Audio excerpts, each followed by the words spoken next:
ঢাকা মহানগর পুলিশের counter terrorism ইউনিটের সঙ্গে বন্দুকযুদ্ধের 90 জেএমবির অন্যতম নেতা ও গুলশান হামলার অন্যতম সমন্বয়কারী নুরুল ইসলাম মারজান ও তার সহযোগী সাদ্দাম নিহত হয়েছেন। ভোরে রাজধানী মোহাম্মদপুরের বেড়িবাঁধ এলাকায় এ ঘটনা ঘটে। স্বরাষ্ট্রমন্ত্রী আসাদুজ্জামান খান কামাল বলেছেন, এই দুই জঙ্গি নিহত হওয়ার মধ্য দিয়ে 90 জেএমবি আরও দুর্বল হয়ে পড়বে। দিদার চৌধুরীর রিপোর্টে বিস্তারিত। পুলিশ বলছে 90 জেএমবি নেতা নুরুল ইসলাম মারজান ঢাকার গুলশান হামলার অপারেশন কমান্ডার ছিলেন। শুক্রবার সকালে স্বরাষ্ট্রমন্ত্রী আসাদুজ্জামান খান কামাল জানান, মারজান ও সাদ্দাম দীর্ঘদিন ধরে আইনশৃঙ্খলা বাহিনীর মোস্ট ওয়ান্টেড জঙ্গি ছিল। স্বরাষ্ট্রমন্ত্রী জানান, মারজান ছিল 90 জেএমবির বর্তমানে বেঁচে থাকা নেতাদের অন্যতম, আর সাদ্দাম উত্তরবঙ্গের দুর্ধর্ষ জঙ্গি। মারজান এবং সাদ্দামকে আমরা খুঁজছিলাম।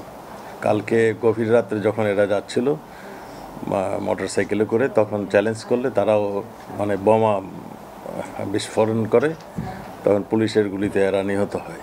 কাউন্টার টেরোরিজম ইউনিট থেকে জানানো হয়, অন্যতম শীর্ষ এই জঙ্গিদের ধরতে অভিযান চালানো হয় মোহাম্মদপুরের বেড়িবাঁধ এলাকায়। পুলিশের উপস্থিতি টের পেয়ে জঙ্গিরা পালানোর চেষ্টা করে।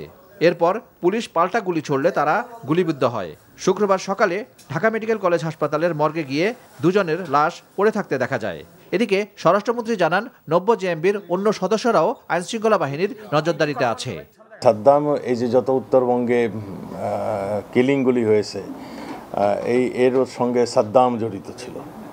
আর এই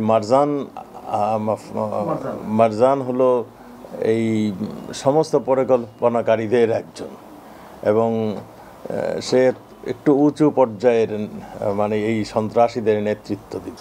আমরা মনে করি যে মারজান এবং সাদ্দাম এই দুইজনের নিহত হওয়ার পরে এরা অনেকটাই নিষ্ক্রিয় হবে বলে আমরা বিশ্বাস করি। মারজানের বাড়ি পাবনার সদর উপজেলার হেমায়েতপুর ইউনিয়নের আফুরিয়া গ্রামে। চট্টগ্রাম বিশ্ববিদ্যালয়ের আরবি বিভাগের ছাত্র ছিল মারজান। পরিবারের পক্ষ থেকে জানানো হয়, গত বছরের জানুয়ারিতে বিয়ে করে স্ত্রীকে নিয়ে নিখোঁজ হয় সে। গত 11 সেপ্টেম্বর রাজধানীর আজিমপুরে জঙ্গি আস্তানায় পুলিশের অভিযানে গ্রেপ্তার হয় মারজানের স্ত্রী আরেফিন প্রীতি। তার সঙ্গে 90 জেএমবি নেতা তামিম চৌধুরী সহ অন্যদের ঘনিষ্ঠ সম্পর্ক ছিল বলে পুলিশের পক্ষ থেকে জানানো হয়।